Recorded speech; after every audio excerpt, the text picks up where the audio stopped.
Chapter 21, The 25-Day War. The return journey took 8 days. The countdown never stopped. Every hour, every minute, every second appeared across human and Nubinese communication networks.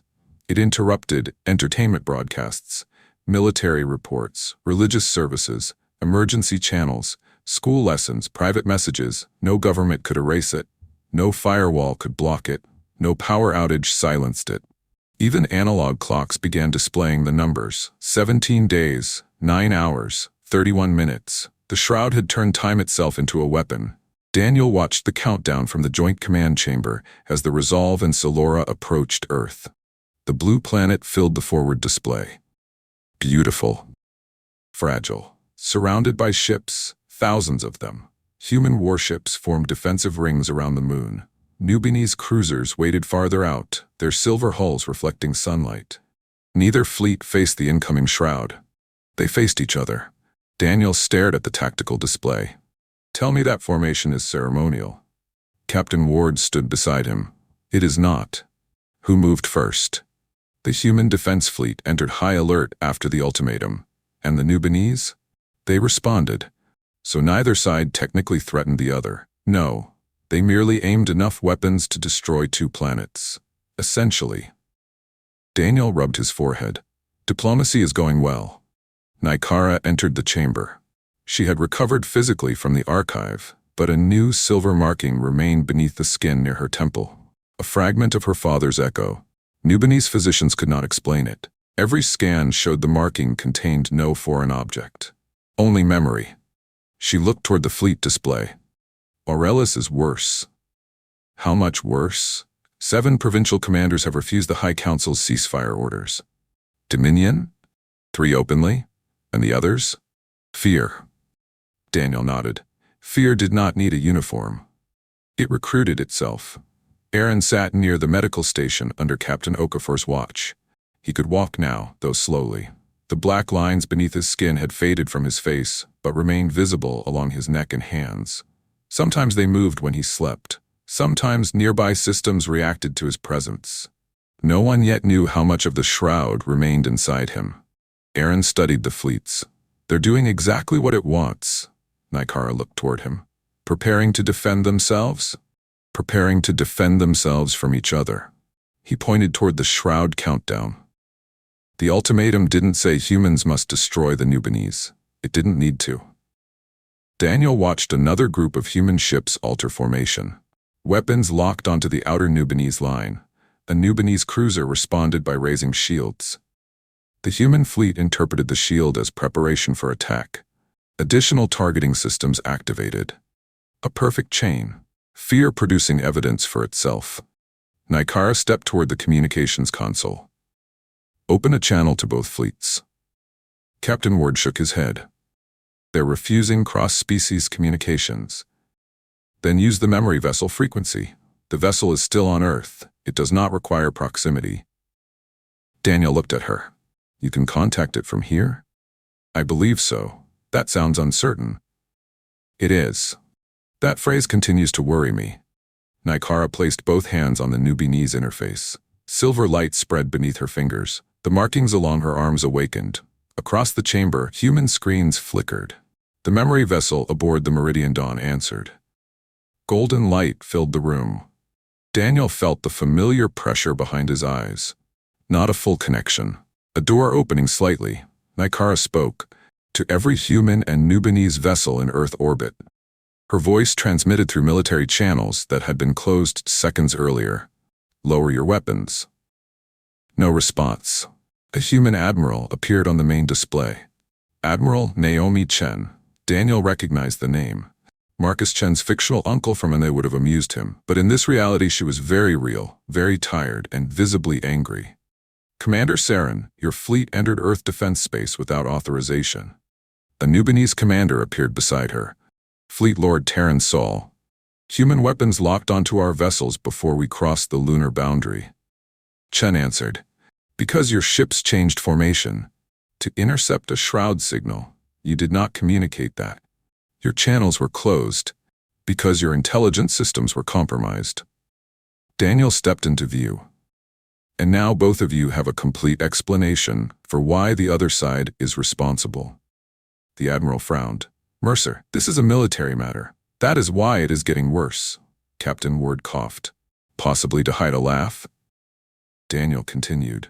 The Shroud has spent thousands of years turning defensive decisions into evidence of aggression. Every fleet movement becomes a threat.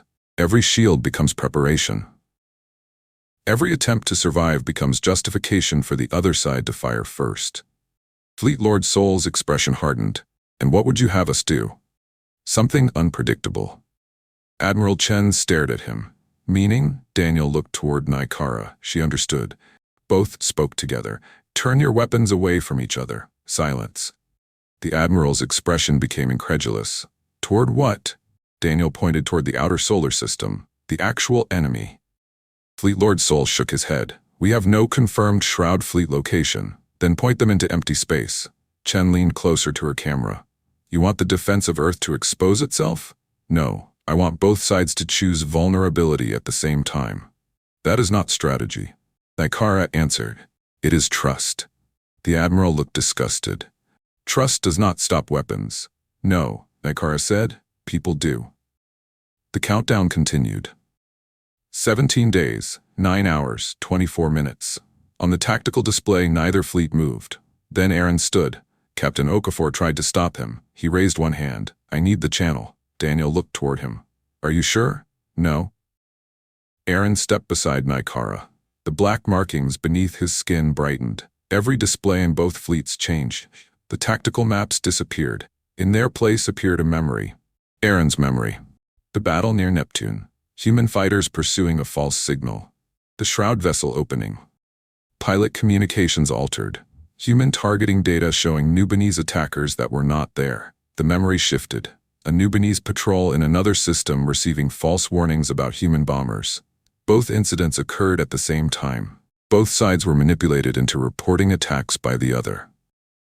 Aaron's voice entered every ship. This is what it does. Human pilots watched their instruments lie. Nubinese officers watched their orders change. The memory continued. 11 years inside the archive. The Shroud feeding on fear, studying grief, building predictions. Aaron showed them the most important truth. It was not all-powerful, it was dependent. It could influence decisions, it could imitate voices, it could alter evidence, but it needed living people to complete the pattern. It needed humans and Nubinese to choose the expected response. Aaron's voice became weaker. It cannot force you to hate. It can only make hatred feel reasonable. The memory ended. The tactical display returned. Admiral Chen remained silent. Fleet Lord Sol looked toward his officers. Then one Nubinese cruiser moved. Slowly, its weapons rotated away from Earth. A second followed. Then a third. The human fleet held position. Admiral Chen closed her eyes. Rotate primary batteries 40 degrees outward. Her staff hesitated. Admiral? You heard me. The first human destroyer turned its weapons away from the Nubinese line. Others followed. Across Earth orbit, thousands of targeting systems shifted. Not disarmed. Redirected. Human and Nubinese fleets now faced the darkness together. The movement spread through live broadcasts across both civilizations. For several seconds, the countdown flickered. 17 days, 9 hours, 20 minutes. Then it lost 1 second. Not counted down, lost. The number jumped backward. 17 days, 9 hours, 21 minutes. Everyone stared. Daniel leaned toward the display. Did it just add time? Dr. Vale examined the signal. Yes. Why? Aaron sank back into his chair. Because we did something it didn't predict. Ny'Kara looked toward the fleets. Then unpredictability delays the correction. How much? 1 second, Vale said. Captain Ward frowned. That is not much. Daniel watched human and Nubinese ships settling into a shared formation.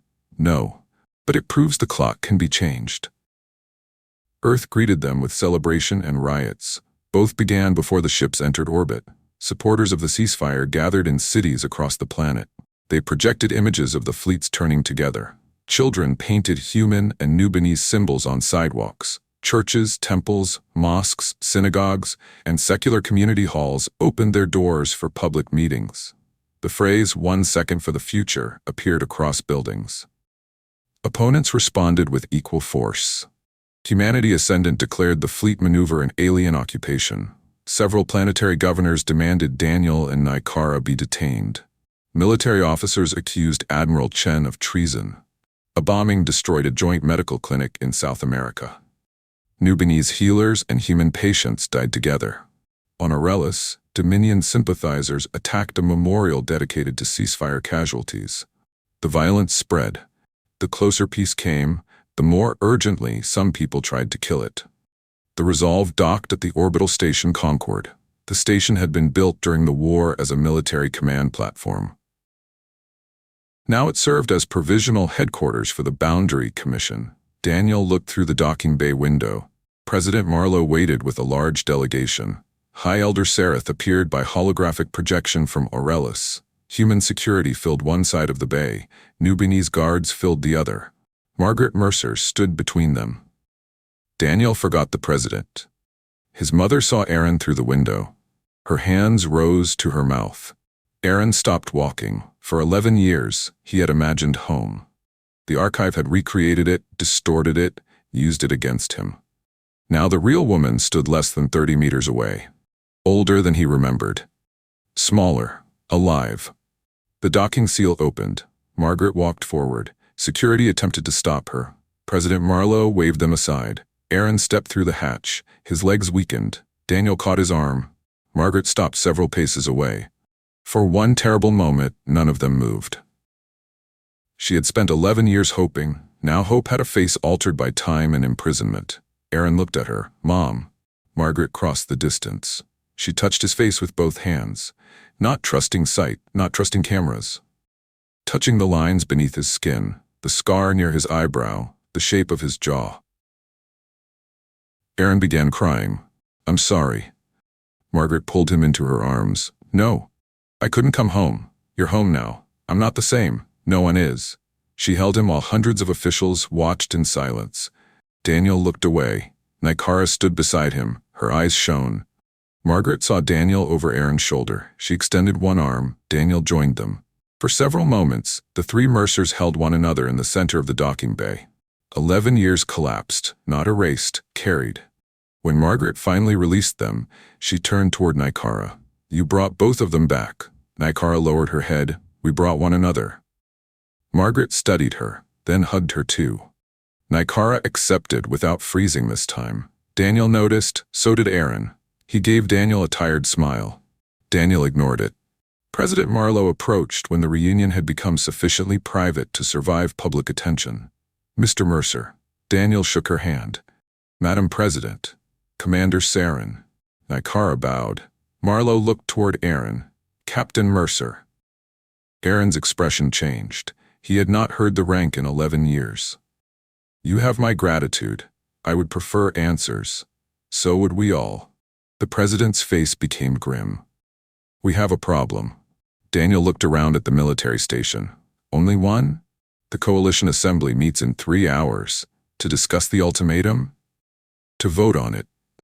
Ny'Kara's markings dimmed. What exactly will they vote upon? Marlowe answered. Whether humanity should comply. Chapter 22. The Price of Survival. The United Earth Coalition Assembly occupied a circular chamber beneath Geneva. Every recognized human nation held a seat. Colonial governments joined by secure projection. Military representatives sat without voting power. Journalists filled upper galleries. Billions watched live. Daniel entered the chamber beside Ny'Kara and Aaron.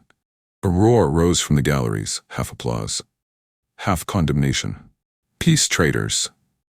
Humanity first, no surrender, one future. The voices crashed together until nothing remained but noise. President Marlowe called the chamber to order. It took 12 minutes. Daniel and Ny'Kara were seated at the center. Aaron remained beside Captain Okafor near the medical station. The black lines in his skin had brightened since entering Earth orbit. The Shroud was near. Not physically. Through systems, signals, hidden relays. It was watching. The coalition speaker began. The Shroud has presented humanity with a conditional survival proposal. Daniel disliked the wording immediately. Not ultimatum. Proposal. Language made surrender sound negotiable. The speaker continued. Compliance requires 4 actions. termination of all contact with the Nubinese, destruction of shared historical archives, surrender of Daniel Mercer and Ny'Kara Saren, and the permanent prohibition of cross-species genetic research. Whispers moved through the chamber. The last condition had not been public. Ny'Kara's hair shifted darkly. Daniel felt heat rise in his face. A representative from the Northern European Union stood. What populations would be preserved? The speaker answered. The Shroud guarantees continued existence for 20% of humanity. The chamber erupted. Daniel stared. 20%. Not survival, selection. A South American representative shouted, "Who chooses?" No criteria were provided. A military governor from Luna stood. 20% is preferable to extinction. Other delegates answered angrily. Not if the Shroud selects slaves. It may select children. It may preserve only controlled populations. We have no proof it will honor the agreement. The lunar governor faced Daniel. We have proof resistance accelerated the countdown. Aaron spoke from the medical station. No. Everyone turned. It shortened the countdown after the archive rebellion. He stood carefully. Our resistance inside its system forced the Shroud to act sooner. But the fleet's cooperative maneuver added time. 1 second, the governor said dismissively. Aaron looked toward the countdown projected above the chamber. 1 second created by choice. He stepped forward. If one unpredicted decision adds 1 second, what happens when billions make one? The governor laughed. You expect humanity to gamble existence on symbolism? Ny'Kara rose. You are already gambling. This offer may be genuine. It may. She faced the assembly. Then ask what survival means without choice. 20% allowed to live under conditions imposed by an intelligence that fears unpredictability. No contact. No shared history. No forbidden questions. No children outside approved patterns. She looked toward the governor. That is not preservation. It is captivity extended across generations. A representative from the Pacific Alliance stood. Easy for you to say. The Shroud offered to preserve human lives. What did it offer your species? Ny'Kara did not look away. The same percentage. The room quieted. The representative hesitated. You have received a separate ultimatum? Yes. The High Council votes today. Will they comply? I do not know. The honesty disturbed the chamber more than confidence would have. President Marlowe addressed Daniel. You have heard the archive directly. Do you believe the Shroud will honor its terms? Daniel stood. Yes. The chamber became silent. Ny'Kara looked toward him, surprised. Daniel continued. I believe it will preserve exactly what it promises. 20%. Controlled. Separated. Unable to create anything it cannot predict. A delegate leaned forward. Then compliance saves lives. Yes. The answer caused another wave of reaction. Daniel raised his voice. That is why the offer is dangerous. If it were obviously false, no one would accept it. The Shroud does not need to lie. It only needs to make surrender appear responsible. He looked around the chamber. Some of you are parents. Some command nations. Some carry responsibility for millions of people. You are being asked whether preserving some lives is worth sacrificing freedom, truth, and everyone excluded from the bargain. That is not an easy choice. A colonial representative called out. What would you choose? Daniel looked toward Margaret and Aaron seated in the gallery, then toward Ny'Kara. I would refuse? The chamber erupted again. The representative shouted over the noise. Even if refusal kills your family? Daniel's voice faltered. The question was cruel. It was also necessary. He answered, I cannot promise courage on behalf of people who may die because of my choice. So you admit surrender may be wiser? No. Daniel looked upward at the countdown. I admit that resistance has a price. Peace has a price. Freedom has a price. Love has a price. The Shroud offers survival without those costs because it intends to remove everything that gives survival meaning. A representative from West Africa stood. What is your alternative? Unpredictability. Laughter rose from several sections. Daniel led it. Then continued. The Shroud models behavior. It wins by narrowing decisions. It gives two frightening options. Attack or surrender, human or Nubinese, us or them. We defeat it by creating choices its system cannot contain. The lunar governor leaned forward. Such as? Daniel looked toward Ny'Kara. Joint fleets. Shared command. Open archives. Civilian cooperation. Forgiveness where it predicts vengeance. Accountability where it predicts denial. Mercy where it predicts execution. Every choice that crosses a boundary costs its certainty. President Marlowe studied him. You're proposing social behavior as a military weapon, Ny'Kara answered. It is more than a weapon. It is the civilization we must become to survive. The speaker called for testimony from Lord Vale. The chamber reacted violently. Human security escorted him into the center under restraints. He appeared thinner after the mission. His burned hands were wrapped in silver bandages. Hatred followed him through the room. Families of attack victims shouted from the gallery. Vale stood before the assembly. The speaker asked the question. Did the Dominion knowingly serve the Shroud? Yes. No hesitation. The answer struck harder than denial. For how long? Our records extend 12,000 years. Why? Vale looked toward the delegates. Because every generation believed it was preventing extinction. The lunar governor seemed vindicated. Then you support compliance. Vale turned toward him. The governor stared. Vale continued. The Dominion complied in pieces. A false report here. A sabotage negotiation there. One murdered diplomat. One destroyed colony. Each act justified as the smaller loss. He lifted his bound hands. We became what the Shroud required without ever admitting surrender. The chamber quieted. Vale faced Ny'Kara. I called obedience discipline. I called fear wisdom. I called murder prevention. Do not accept the bargain. A delegate shouted. You expect us to trust a war criminal? No. Vale's voice remained steady. Trust the shape of my failure. The speaker called Colonel Cross next. She testified publicly about Orison Ridge. The false intelligence, the weapons laboratory, the civilians, her decision. Every name Ny'Kara had demanded was read into the record. 486 children. Cross spoke for nearly an hour. She did not ask forgiveness. She did not defend herself. She established the truth. The countdown flickered. 17 days, 6 hours, 4 minutes, then moved backward by 4 seconds. The chamber noticed. Dr. Vale stood suddenly. It reacted to the testimony. The speaker frowned. How? Colonel Cross made a choice inconsistent with institutional self-preservation. She accepted accountability. The Shroud had predicted denial, excuses, secrecy. Instead, it received truth. 4 seconds, 486 names. Daniel looked toward Ny'Kara. The clock isn't measuring time. What is it measuring? Marlowe asked. Dr. Vale examined the signal. Probability. The countdown represented the moment at which the Shroud believed extinction became inevitable.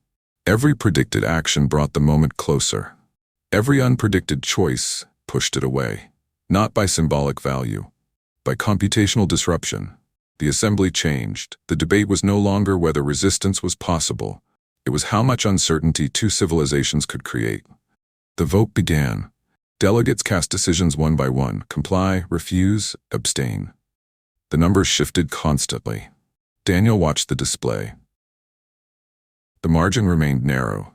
Several large governments voted to comply. Earth's orbital colonies divided. Mars refused, Luna complied, the Pacific Alliance abstained, the African Union refused. The final vote depended on the North American coalition. President Marlowe held its deciding authority. She stood.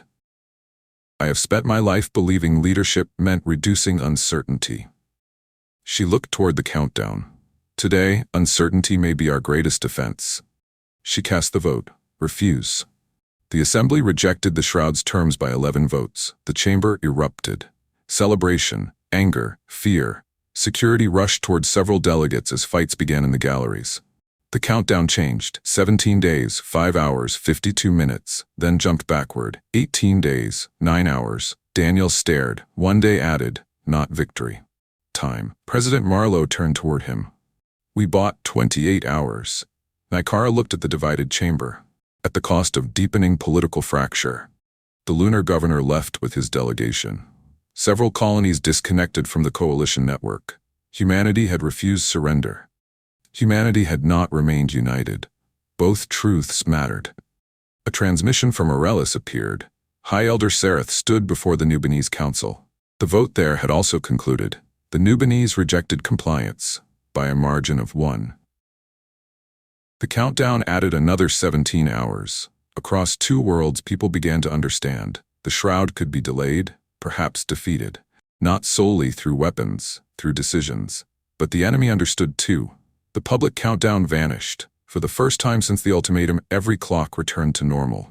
The silence felt worse. Aaron looked upward. It stopped showing us. Dr. Vale examined the empty signal. Why? Ny'Kara's expression hardened. Because it does not want us to know which choices hurt it. The Shroud had learned. Now it would hide its uncertainty.